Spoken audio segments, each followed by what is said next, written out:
नमस्कार विद्यार्थी मित्रांनो, मी सीए के सर. स्टुडंट्स, तुम्हा सर्वांचं केकेसीएच्या स्टुडिओ मध्ये पुनश्च एकदा स्वागत आहे. केकेसीएच्या न्यूज चॅनलवर कंटिन्युअस अपडेट तुम्हाला भेटत आहेत. याच्या आधी आपण अपडेट दिली होती की एक्झाम महावितरणचा रिझल्ट लागणं लवकरात लवकर एक्सपेक्टेड आहे आणि ऑफकोर्स आता फेब्रुवारी येत आहे, जवळपास जानेवारीचा एंड होणार आहे, काही दिवसात रिझल्ट लागेल अशी चर्चा आहे आणि त्याच्यावर ऍक्शन काय घ्यावी तर म्हणून ट्विट वॉर वगैरे आपली चर्चा चालली होती की मोर्चा करायचा, डायरेक्टली स्ट्राईक करायचं. पण डायरेक्टली स्ट्राईकवर पोहोचण्याच्या आधी अजून विचार केला की एक स्टेप फक्त घ्यावी, त्याच्यानंतर नक्कीच स्ट्राईकच डोक्यात आहे. स्ट्राईकची डेट सुद्धा आपण लवकर डिक्लेअर करायचा प्रयत्न करत आहोत. याच्या आधी पुण्यामध्ये मीटिंग पण झाली आणि आता मुंबईच गाठायचा प्रयत्न आहे. पण ह्या सर्व प्रोसेस चालू असताना या गोष्टींना थोडा वेळ लागतो, पण ह्या प्रोसेसमध्ये फक्त शांतपणे बसण्यापेक्षा काहीतरी ऍक्शन घ्यावी म्हणून केकेसीएच्या टीमने एक ऍक्शन घेतली आणि केकेसीएच्या टीमने एक मेल सेंड केला आणि हा मेल जो तुम्ही बघू शकताय सीएमओ ऑफिसला डायरेक्टली सेंड केलेला आहे. सो स्टुडंट्स, इव्हन दोघं चीफ मिनिस्टर असतील, वाईस चीफ मिनिस्टर आहे, तर डेप्युटी चीफ मिनिस्टर सॉरी, तर मुख्यमंत्र्यांना आपण लेटर लिहिलं होतं. केकेसीएच्या टीमने पूर्ण डिटेल लेटर काय लिहिलं होतं ते पण तुमच्या समोर प्रकट करतो. सो देवेंद्र फडणवीस साहेब, मुख्यमंत्री महाराष्ट्र राज्य मंत्रालय. सो त्याच्यात आपण पूर्ण क्लिअरली सांगितलेलं आहे की 5/2023 जे 29 डिसेंबर 2023 मध्ये ज्युनियर अकाउंट असिस्टंटची एक्झाम आलेली होती, त्याचा निकाल तात्काळ लागावा. खूप दिवस झाले एक्झाम येऊन. त्याच्यानंतर परीक्षा 16, 17, 18 ऑक्टोबर मध्येच झाली. जाहिरात 29 डिसेंबर 23 ला आली होती. 1 वर्षानंतर जवळपास एक्झाम झाली. परीक्षा होऊन 3 महिने झाले, जवळपास 3 महिने होत आले. आता जस्ट डेट जरी कॅल्क्युलेट करायला 18 ऑक्टोबर पासून नोव्हेंबर, डिसेंबर, आता जानेवारी, 18 जानेवारी येणारच आहेत. 3 महिने कंप्लीट होतील.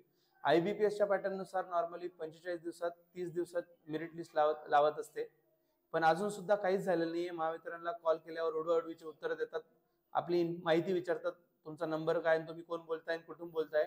तसंच जीएमएल, प्रेफरन्स ऑप्टिंग आउट, अंतिम निकाल, जॉईनिंग ऑर्डर अशी खूप लांबची प्रक्रिया बाकी आहे. हे सगळे याच्यानंतर पुढची प्रोसेस आहे.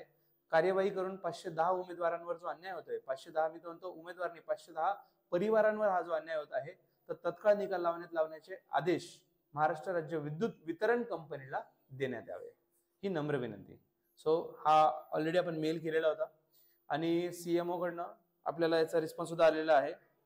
बघा, आपला प्रिय अर्जदार, आपला ईमेल उपमुख्यमंत्री यांच्या कार्यालयास प्राप्त झालेला असून सदर ईमेल उचित कार्यवाहीसाठी ऊर्जा विभाग यांना पाठवण्यात आलेला आहे. ऊर्जा विभागाला पाठवण्यात आलेला आहे. त्याच्यानंतर हा नंबर पण भेटला ऊर्जा विभागचा, त्याच्यावर सुद्धा कंटिन्यू कॉलिंग चालू आहे. अजून पण असं कन्स्ट्रक्टिव्ह इन्फॉर्मेशन भेटलेलं नाही आणि हा जो मेल भेटला त्याच्यानंतर हे लक्षात आलं की ऊर्जा विभागालाच पाठवलंय. तो ऊर्जा विभागामध्ये आणि इव्हन रिस्पॉन्स मध्ये जे बघू शकता तुम्ही, सचिव ऊर्जा मंत्री, आपण त्याच्यासाठी सेकंड लेटर पण लिहिलं आहे. जसं त्यांनी रिस्पॉन्स भेटला त्यांच्याकडनं की तुमची रिक्वेस्ट पाठवलेली आहे. कुठे तुमची रिक्वेस्ट सचिव ऊर्जा डिपार्टमेंट जे आहे त्यांना सेंड केलेली गेलेली आहे आणि म्हणून आभा शुक्लाजी जे आहेत याचे सचिव आहेत त्यांना पण आपण लेटर लिहिलंय. सेम लेटर, पूर्ण कंटेंट, ते मेरिट लिस्ट पण लागली पाहिजे म्हणून त्याच्यात ते पण मेन्शन केलेलं आहे. मेरिट लिस्ट वगैरे त्यांनी द्यावी.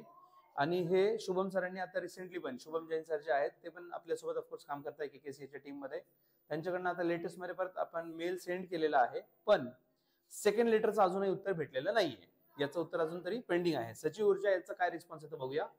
आणि सचिव ऊर्जा यांचा काय रिस्पॉन्स येतो त्याच्यावर डिपेंड राहील डेफिनेटली आपली ऍक्शन.